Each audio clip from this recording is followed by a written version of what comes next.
Hello again, third grade, and welcome to Lesson 5, What Connects Communities Throughout the World? In this lesson, you're going to use your skills to explore how communities around the world are connected to one another. Reading and talking about ways that communities are connected will help you understand ways that your own community is connected to the world. In our picture on the right side, we can see some railroad tracks, and it says in the caption that railroad tracks connect communities that are distant from one another. So places that are far away from one another, one way to connect them to each other is through transportation such as railroads. Now, in this section, we're going to read and go through our blue bars first, so make sure you're writing and annotating as you go. Read the title. What do you think this text will be about? Circle the names of the railroad companies. Underline clues that will help you answer these questions. What happened on May 10th, 1869? Why was this event important? How did it change the United States? For number 2, how did the picture help explain the text? Read what was done at a special ceremony to join the section of railway. And look at the people celebrating. Why do you think the railroad officials are celebrating? Why do you think the workers are celebrating? Why would the country be celebrating? A railroad from sea to shining sea. On May 10th, 1869, 2 railroad engines faced one another in Utah. The Transcontinental Railroad was 1 link away from joining the Atlantic and Pacific coasts. When it was finished, people would be able to ride a train from Washington, D.C. to San Francisco, a 2,800-mile journey. The train engine from the west belonged to the Central Pacific Railroad. Company's line began in Sacramento, California, and crossed the Sierra Nevada. Building a railroad through the mountains was difficult and dangerous. Rocks had to be blasted away to make the road. 15 tunnels were built through rock. Most of the hard work was done by men who came from China. The train engine from the east belonged to the Union Pacific Railroad. This company's line began near Omaha, Nebraska. The tracks crossed the Great Plains. The ties, steel rails, spikes, food, and other supplies were brought in by train. Most of the Union Pacific Railroad workers were Civil War veterans, Chinese immigrants, or Irish immigrants. Native Americans did not want a train going through their lands. Because the railroad companies claimed the lands where the track was laid, Native people defended the right to their land. At the ceremony, a special wooden tie joined the 2 sections of railway. 2 gold spikes, a silver spike and a gold and silver plated spike, were driven into the special tie. This was only for show. The special tie and the spikes were quickly replaced with regular wooden ties and iron spikes.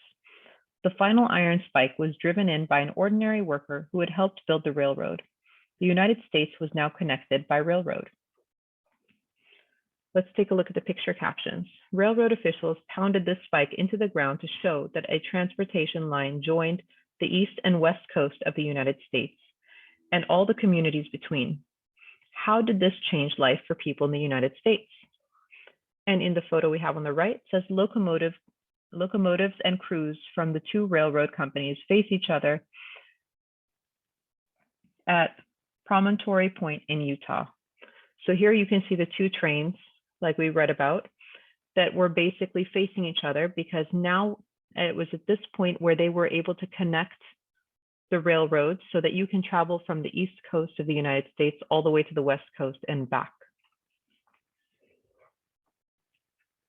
Now let's take a look at our next page and our graphic organizer. Here we're talking about making inferences. When you read or look at a picture, you often make inferences about the text you read or the picture you see. An inference is a decision you make about the meaning of a text or picture. How do you make an inference? Read the text carefully all the way through. Look closely at any pictures, read the captions, and as you study the pictures. Number 2, think about what you read and the pictures you studied. Number 3, think about what you already know about this topic. And then number 4, make a decision about the text or picture. So we're going to complete the table below. Now, the first box says text and picture clues and what I already know. So they filled in that the tie was made of beautiful wood. 2 gold spikes, a silver spike, and a gold and silver plated spike were driven into the special tie. So one of the things that you know about gold, especially during this time period, is that gold was very rare. Now, what does this mean? So here you can infer, or you can make a decision that connecting the railroads was a very special and important occasion and achievement, and that's why they were using, at least for the ceremony part, these gold and silver spikes.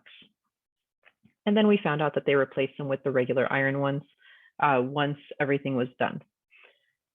Now for the next page, it says read page 126 to 133. Whoops.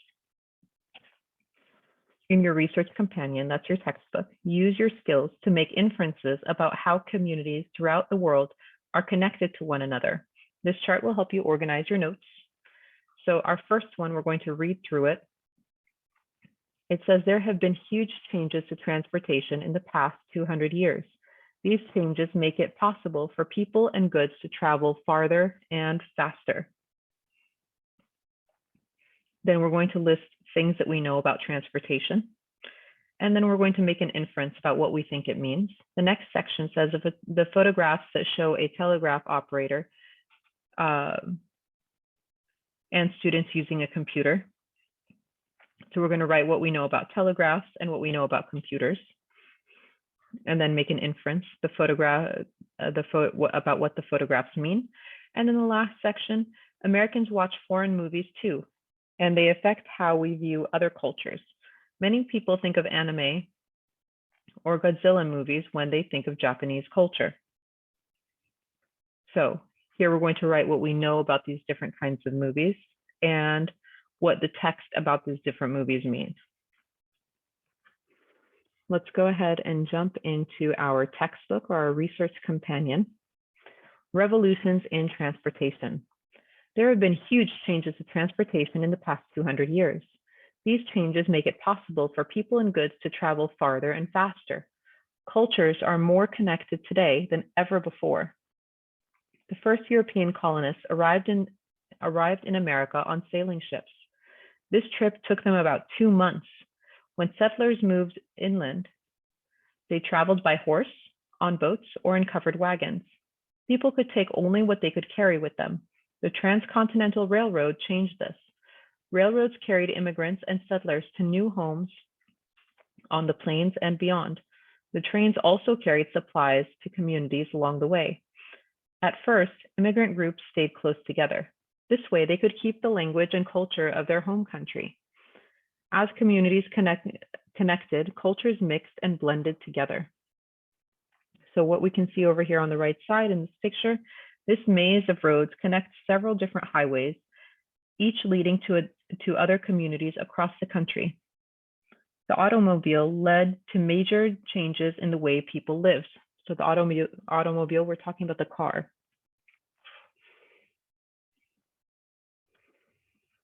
Tourism. Cars transformed the way people lived, worked, and played. With a car, people did not need to live close to their workplaces. Families bought houses in suburbs. People drove to work in their cars. People drove to shopping centers. For vacations, Americans visited national parks such as the Great Smoky Mountains, the Indian Dunes, and the Grand Canyon. Tourism became an important source of income in many communities. Today, it's faster and easier than ever to travel long distances. American families may vacation in another state or in another country. Americans visit Machu Picchu in Peru and Mount Fuji in Japan. At tourist sites around the world, Americans can learn about places that are important to other cultures. Tourists from other countries visit the United States too. They visit national parks, amusement parks, aquariums, and other tourist sites. Tourist information is printed in many different languages to help visitors get around. Tourism connects Americans with cultures around the world. So in the top picture, we can see this passenger airplane is taking off. How do airplanes make it easy to travel long distances? And in the bottom, we can see the Inca city of Machu Picchu lies high in the Andes Mountains of Peru. It's very remote, but hundreds of thousands of tourists visit each year. So one of the things that we can look at over here, where it says there have been huge changes to transportation in the past 200 years.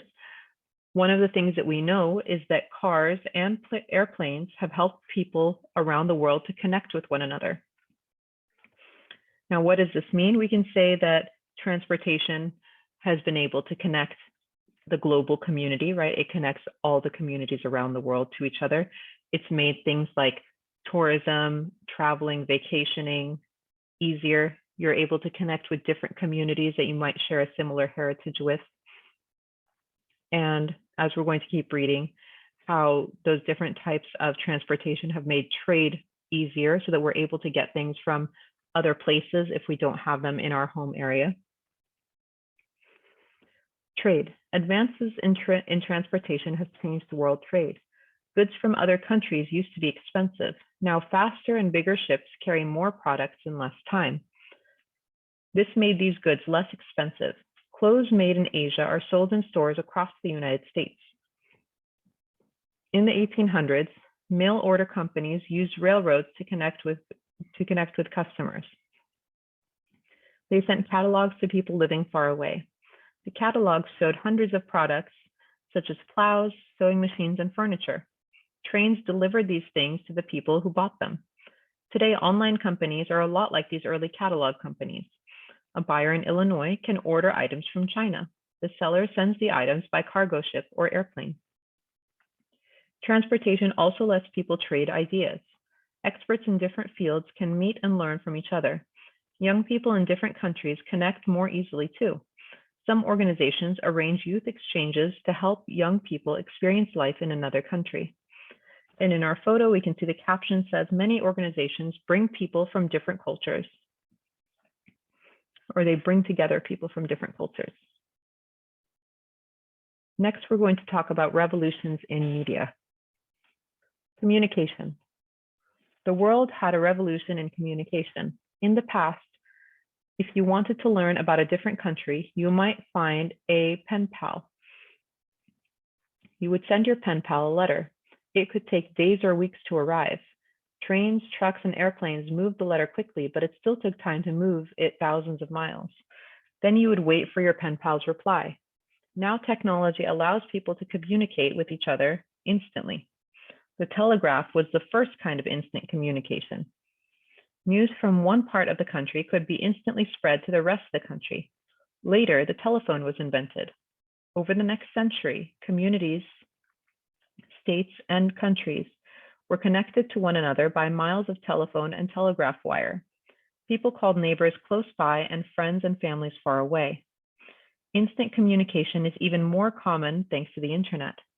Now, you don't need to wait on a letter from your pen pal. You can communicate with someone from a different culture just by dialing a phone number or typing something into a computer. Now, the pictures on this page, the top one says, a telegraph operator taps out a message.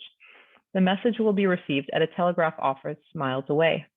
And the bottom picture shows children sitting at a computer. It says, computers and cell phones let us communicate instantly with people far away. International events. Instant communication means that viewers in one country can watch something happening far away. People can watch hurricanes, tsunamis, and other events that happen. People can watch news stories and sporting events live on televisions, computers, and cell phones. Communication happens immediately, and it is everywhere. People from all over the world watch live events such as the Olympic Games or the Olympic opening ceremonies. Did you know? 15 countries work together to build the International Space Station. Astronauts from many different nations and cultures work together. So let's take a look at our next section here in our graphic organizer. It says the photograph that shows a telegraph operator and students using a computer. Now, I know in the I know section, you can say that you know that telegraphs are no longer being used and computers are a lot smaller now than the computer in this picture. So computers can be the big desktop computers that you may have at home. It may be a laptop, or it can be something as small as a cell phone that has a lot of those same kind of capabilities that you find in a computer. And what do these pictures mean, or what do these photographs mean? Here you want to put down that you are observing how technology has become more advanced, how communication is instant now and it's easier for everyone to access. Now let's go ahead and continue our reading. Entertainment. The world has also seen big changes in entertainment. People used to have to attend concerts, plays, or activities in person for entertainment. Radio, movies, and television changed this. People went to local theaters to see movies. Radio and television brought entertainment into people's homes. Early filmmakers settled in Southern California. The film industry grew and became an important part of the Los Angeles area. Many people now think of movies and television when they hear the words Hollywood and California. Californian movies and television spread American culture to other countries. Americans watch foreign movies too, and they affect how we view other cultures. Many people think of anime or Godzilla when they think of Japanese culture. A film crew works with actors in the desert at Red Rock Canyon State Park in California. That's the picture that you're seeing underneath. Perspectives. Too much connection? Is there such thing as too much cultural connection? The more connected cultures become, the more alike they become. Connecting with another culture is good if it helps you understand and appreciate other people. But each community and each culture has something special to offer the world.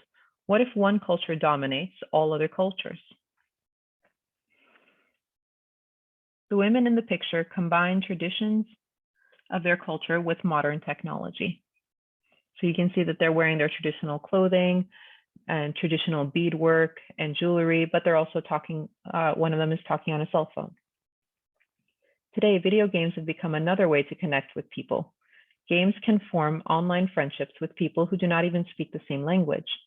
A gamer in Odessa, Texas may be playing with someone in the house next door or someone in Odessa, Ukraine. Books used to be printed, bound, and sold in bookstores. Now you can buy a digital book and download it onto your device. You can even download an audiobook. Audiobooks allow you to listen to the book on your device. Books are translated into many foreign languages, and this helps connect cultures too.